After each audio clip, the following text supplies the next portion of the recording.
சர்க்குரு பழனிசாமி ஐயனே போற்றி, ஓம் சர்க்குரு பழனிசாமி ஐயனே போற்றி, ஓம் சர்க்குரு பழனிசாமி ஐயனே போற்றி. எனக்கு சொந்த ஊர் வேடசந்தூர். நான் இருக்கிறது இப்ப கேரளாவில் கொளிஞ்சாம்பாடில் இருக்கேன் சாமி. நான் ஆன்மீக எனக்கு சாமி நம்பிக்கையே இல்லாம ஒரு காலத்துல வாழ்ந்துகிட்டு இருந்தேன். ஆனா நான் அப்புறம் ஆன்மீகத்துல வந்த ஒரு பாடு ஃபர்ஸ்ட் நான் சதுரகிரி மலையாக்கும் நான் போயிட்டு இருந்தது. சதுரகிரி மலையில போகும்போது ஐயன் எனக்கு நேரடி காட்சி கொடுத்தாரு. இந்த நேரடி காட்சி கொடுக்கும்போது யாரு என்ன வரும்னு எனக்கு புரியல. பின்ன அதுக்கு அப்புறமும் அவருடைய முதல் சிஷியை சவுந்தரராஜன் சொல்லிட்டு அவர் தான் நீங்க கூட்டிட்டு வந்தாரு. அவங்க எங்க ஊருக்கு பக்கத்து ஊருக்காரு. அங்க ஐயகிட்ட ஒரு போல அதுக்கு மேல என் வாழ்க்கையிலே பயங்கரமான ஒரு அப்படி அதிசயமா நடந்துகிட்டு இருந்தது.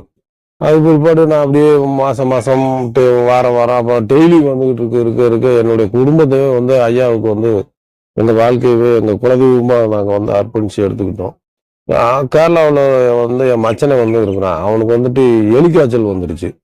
எலிக்காய்ச்சல் வரும்போது அங்க எல்லாம் 2 ஹாஸ்பிட்டல்ல செக் பண்ணும்போது எலிக்காய்ச்சல் இருக்குது, ஊரே அழிஞ்சு போயிடும், நீங்க ஒன்னும் எர்ணாகுளம் கூட்டி போங்க, இல்லாட்டி போனா கோயம்புத்தூர் கூட்டி போங்க அப்படின்னு சொல்லி சொன்னாங்க. நாங்க பயந்துகிட்டு என்னன்னா ஒண்ணுமே புரியல.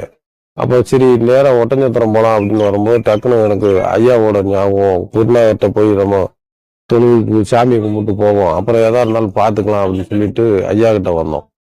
ஐயா கிட்ட 3 தடவை வளம் சுத்திட்டு என் மனசுல தோணுச்சு, ஐயாவோட தீர்த்தத்தை நம்ம உனக்கு கொடுத்தோம்னா சரியாகும் அப்படின்னு சொல்லி நினைச்சேன். அதே மாதிரி அந்த தீர்த்தத்தை கொடுத்த உடனே சகனம் படப்படன்னு அடிச்சிச்சு.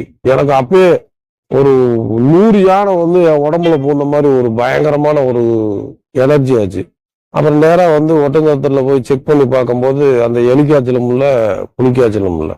3 தடவை நாங்க செக் பண்ணி பார்த்தோம், அந்த மாதிரி இதே இல்லை அப்படின்ட்டாங்க.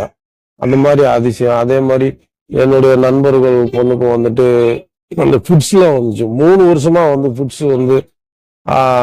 இங்க நான் கூட்டிட்டு வந்தேன். ஐயா கிட்ட கூட்டிட்டு வரும்போது அந்த ஐயாவோட தீர்த்தம் இதெல்லாம் கொடுத்தப்ப அந்த ஃபிட்ஸ் எங்க போச்சு என்ன வரோம்னு அந்த பொண்ணுக்கு அந்த மாதிரி ஒரு சம்பவமே இல்லை அப்படின்ட்டாரு டாக்டரு.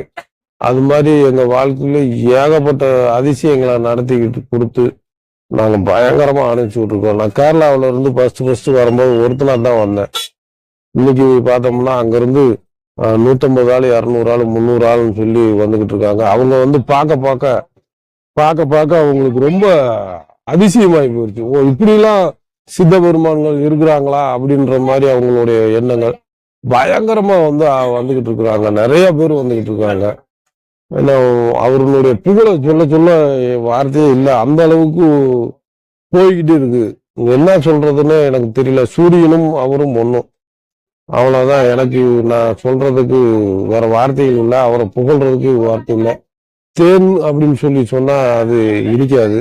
அதை சாப்பிட்டு பார்த்தா தான் அதனுடைய இது என்னன்றது தெரியும். எனக்கு ஐயா ரசமணி அளவுக்குலாம் என்னை கொண்டு போய் விட்டு அதை தொடர்றதுக்கு உண்டான அறிகதையெல்லாம் எனக்கு காமிச்சு கொடுத்தாரு. அதை நாங்க செஞ்சோம், அது நல்லா ஆச்சு. அதை அப்படியே குருநாதரோட விட்டுட்டோம். மீண்டும் அதை செய்யறதுக்கு அவர் உத்தரவு கொடுத்தா நாங்க செய்வோம். ஏகப்பட்ட அதிசயங்கள் நடத்தி கொடுத்தவர். ஓம் சர்க்குரு பழனிசாமி ஐயனே போற்றி.